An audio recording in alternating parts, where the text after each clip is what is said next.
One of the first steps in learning how to make balloon animals is knowing how to blow them up. So I'm going to teach you. So when it comes to blowing up the long, skinny twisting balloons, there's a couple different routes you can take. You can choose to use an electric pump, like a Legenda. You can choose to use a floor pump, like a Filbert pump or a Max pump. Or you can choose to use just a trusty hand pump. There's lots of different ways to do it.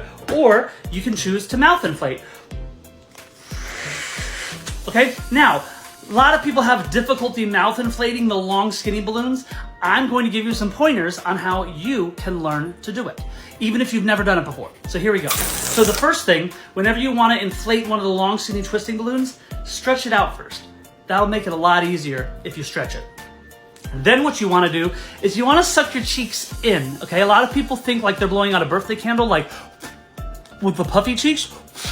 Well, that's actually not going to give you the force that you need to blow this up, okay? You want to suck your cheeks in, and you want to push the air, think narrow, okay? I almost think of it like you're trying to make the sound like an elephant, like that, or like you're trying to play like an instrument, okay? So what you're going to do, you're going to put it in your mouth, you're going to stretch it, okay? A lot of people forget this step. Stretch it as you start to blow it up. Once you see the air go into it, then you can relax it, okay? So you're going to suck our cheeks in, push the air out narrow, stretch it, then relax it. Just like this. Okay? Now, if you're like, man, I still can't do that, here's a couple ways to help. So what you do is you take a balloon and you can partially inflate it with a hand pump. Okay? And then once you have it partially inflated, let some of the air out.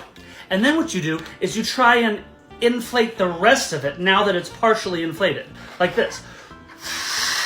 Okay, and if you get used to that, then you let some of the more of the air out, and then try it again. And you'll find it gets easier and easier, because once the balloon's been inflated, it's easier to re-inflate, because the latex is thinner, okay? Then you're gonna let the air out, and then you can let the air out all the way and try to inflate it again. Because especially once you've inflated it a couple times with the hand pump, it'll make it easier to mouth inflate. And so that's a good way if you're just trying to learn the mechanics and learn how to make your mouth move and blow in a certain way to blow up the balloons.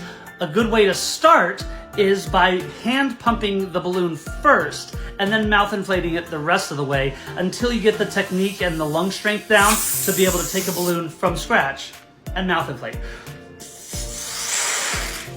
I hope that helps.